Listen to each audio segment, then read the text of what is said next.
In late 2016, Infinity Ward tried their hand at the iconic Zombies mode, and while the community as a whole largely dismissed the game, saying that Spaceland is the only good map and Mephistopheles is the only redeeming quality, many people are actually starting to come back around on it, and for good reason. Sure, the gameplay and mechanics are a bit shoddy, but this game makes up for it by completely immersing you in its ambient and beautiful level design. The best part of Infinite Warfare Zombies, in my opinion though, is its soundtrack. With each map being set in a different time period, Infinity Ward must have shelled out some serious dough for the rights for some of these songs. So, without further ado, pop some up in atoms and take a karate class as we dive deep into the incredible soundtrack and level design of Infinite Warfare Zombies.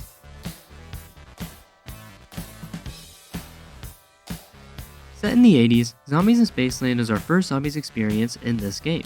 The cutscene shows our four main characters showing up to an audition for movie producer Willard Wyler's latest production. As he monologues on stage, our characters begin to realize that something's wrong, and they're sucked directly into the film.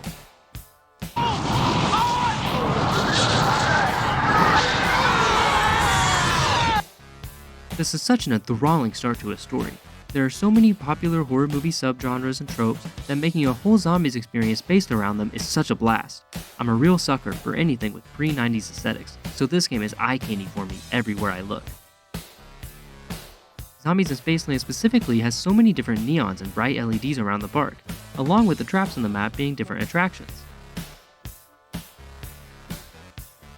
Something commonly done in Zombies maps as well is creating an easy to follow flow to it by the way of a main hub, usually based in the middle or somehow removed from the rest of the map, with three distinct areas that have a dead end and teleport back to the main hub.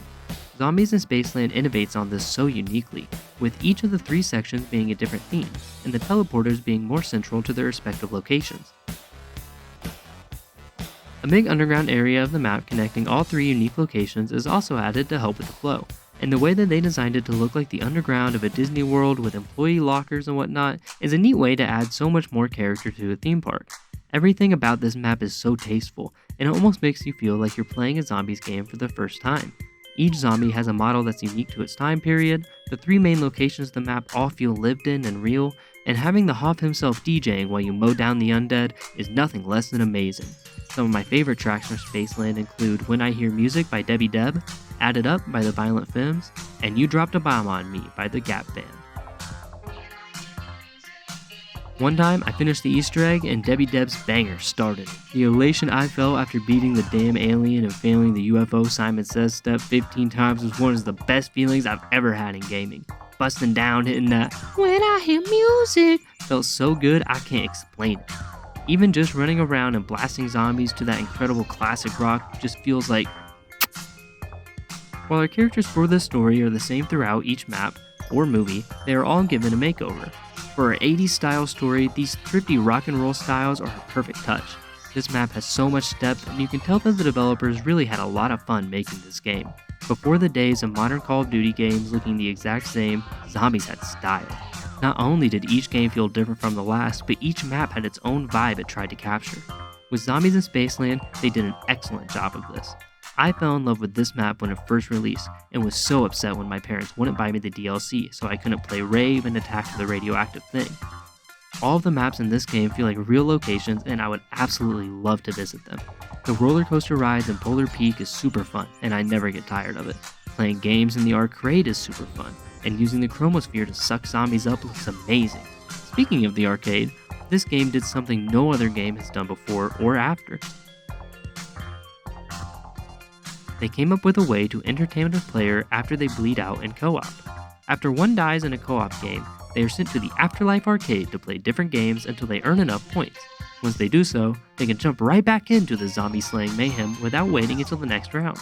They then can turn around and let you buy back all of your guns for $2,000 at the Lost and Found if you're quick enough. This is something that despite years of Treyarch's innovation in zombies, they have never done.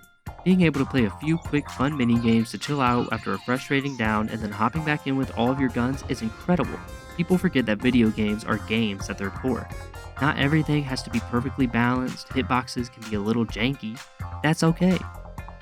All in all, with the music, environmental storytelling, ambient sights and sounds, and a fashion sense I don't think I'll ever match, I might have to go as far as to say that Zombies in Spaceland is my favorite Zombies map on my favorite Zombies game. Thank you all for watching. If you enjoyed, please drop a thumbs up, and if you're looking for more Infinite Warfare Zombies maps discussions, don't forget to like and subscribe, as next time we'll be going over Rave in the Redwoods. See ya!